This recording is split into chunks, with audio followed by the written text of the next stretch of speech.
السلام عليكم ورحمة الله وبركاته. إن الله وملائكته يصلون على النبي يا أيها الذين آمنوا صلوا عليه وسلموا تسليما.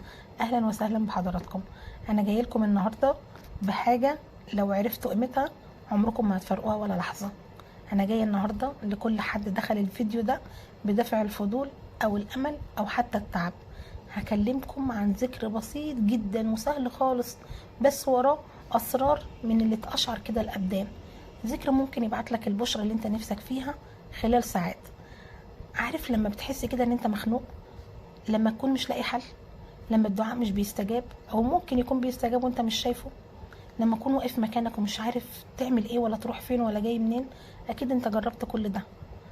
انا بقى هنا النهارده علشان اقول لك ان في ذكر بسيط، في سر رباني لو داومت عليه بس من قلبك مش لسانك وبس، تستنى البشرة، تستنى الفرج من عند ربنا، تستنى التيسير، ومش بعد شهور، لا ده بإذنك انت يا رب خلال ساعات. الذكر ده هو لا إله إلا أنت سبحانك إني كنت من الظالمين.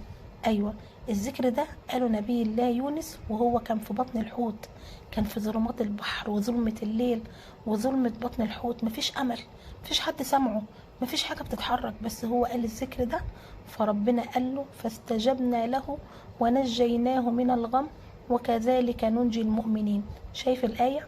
مش بس نجاه، لا وبيقول لك وكذلك ننجي المؤمنين، يعني كل مؤمن هيلجأ لربنا سبحانه وتعالى بنفس الذكر ده بنفس الصدق هيجيله الفرج والنجاة، هيجيله اللي نفسه فيه. انا عن نفسي كل ما اقول الذكر ده بصدق بحس بحاجات غريبة جدا بتحصل، بخبر كويس، مرة الاقي مشكلة اتحلت، احس ان قلبي هادي جدا بعد ما كان بيصرخ. جرب كده، خد لك ربع ساعة بس اقعد فيها مع نفسك، اقفل الموبايل اللي في ايدك ده، اقفل الدنيا، اقعد وقول لا اله الا انت سبحانك اني كنت من الظالمين. قولها 100 مرة ويا ريت يكون اكتر، بس خلي كل مرة طالعة من القلب، كأنك كده بتسلم نفسك لربنا سبحانه وتعالى، كأنك بتقول له يا رب انا غلطت بس رجعت لك، سامحني ونجيني. يا جماعة دي مش جملة والسلام، دي مفتاح بيفتح لك ابواب مغلقة، احلام متأخرة، دعوات بايتة على باب السماء. هو المفتاح اللي فتح بطن الحوت يا جماعة ما يفتحش باب للشغل، ما يفتحش باب لجواز، ما يفتحش باب لراحة بال، باب لشفاء.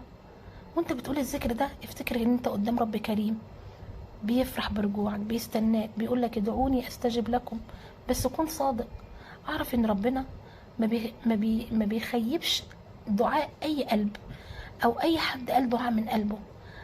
عاوزك او عاوزاكي تعملي حاجة كمان، كل ما تقولي الذكر ده قولي بعدها يا رب فرج عني، يا رب بشرني، يا رب قرب لي الخير وقرب لي البعيد.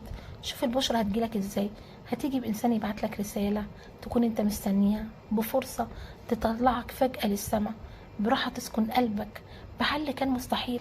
انا مش ببالغ، انا بقول الكلام ده عن تجربة، ده وعد رباني يا جماعة، مفيش اصدق منه.